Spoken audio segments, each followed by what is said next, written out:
In this video, we will learn how to install Magma AGW. First, switch to the root, using the command sudo su - and press enter. Now, clone the GitHub repo, using the command git clone and the URL path, and press enter. In the given URL path, a folder will be created. As you see in the screen, the folder is already created. Type ls and press enter. It lists all the files and folders for the specified URL path. Type cd magma, and press enter, which navigates to Magma folder. Type ls, and press enter. It lists all the folders inside Magma. Go to the LTE folder, using the command cd lte and press enter.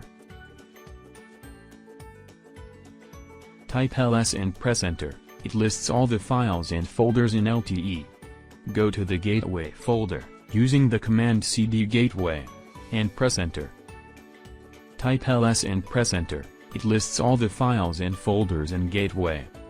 Now we must deploy Magma, so go to the deploy folder. Type cd deploy, and press enter. Type ls and press enter. It lists all the files and folders in deploy folder. Here, the required file is agw install ubuntu.sh. To read this file, type --agw install ubuntu.sh and press enter. It asks for, do you accept those modifications, and want to proceed with Magma installation? Here type yes, and press enter. Now, the installation of latest version of Magma is started. It installs the packages and dependencies. It checks everything is installed or not.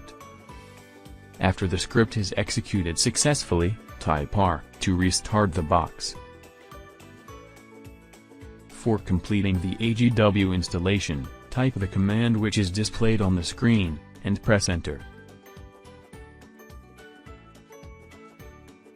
To check the status of the installation, or if there are any issues, type the command which is displayed on the screen, and press enter. Thank you for watching the video.